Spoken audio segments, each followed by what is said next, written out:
Habang nagpupulong ang mga pinuno ng ASEAN sa Malaysia, may panawagan ng mga environmental group na kumilos na laban sa lumalalang climate crisis. Yan ang agenda report ng ating Mojo Ivy Reyes. How will you profit in a dead planet? You can't, right? Sa Southeast Asia, pang-apat ang Pilipinas sa may pinakamataas na projected temperature increase from 1.8 degrees Celsius to 2.2 degrees Celsius by 2100. Nitong nakaraang taon, nasa 1.5 degrees Celsius naman ang overall rise in temperature worldwide.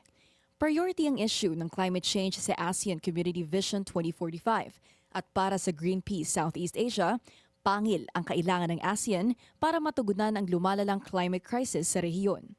Isang binding legal framework ang panawagan ng Greenpeace para tiyaking hindi dehado ang mga vulnerable sector gaya ng mga manggagawa. Isa rin daw sa pinakabagong threat sa ASEAN ang transboundary haze. Ngayong painit ng painit kasi ang panahon, mabilis daw magkaroon ng peatland fires. At kapag nagkasunog sa isang member state, umaabot ang haze sa karatig bansa. Hindi rin daw biro ang peatland fire sa Southeast Asia. Noong 2015, mula Hunyo hanggang Oktubre, nagliyab ang 2.6 million hectares na lupa sa Indonesia. Sa taya ng World Bank, 4 times larger than Bali ang nasunog at $16 billion ang nalugi sa kanila.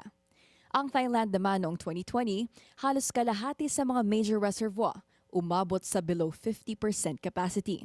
Sa mahigit 4 na dekada, ito na raw ang pinakamalalang tagtuyot sa Thailand.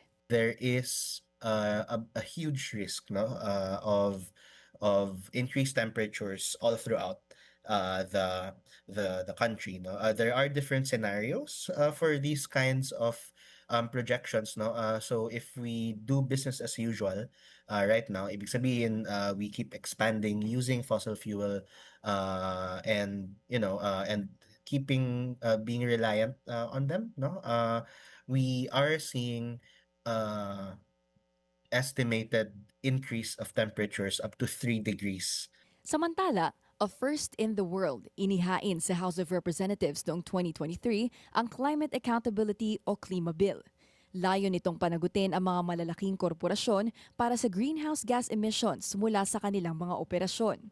We sincerely believe that, not just on the issue of transboundary haze, but also escalating climate impacts, for example, in the Philippines, can be rationalized and can be institutionalized through that strong binding environmental rights framework. Sa 2026, Pilipinas ang susunod na ASEAN host.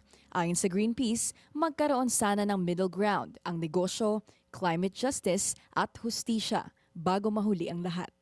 Para sa agenda, Ivy Reyes, Billionaire News Channel.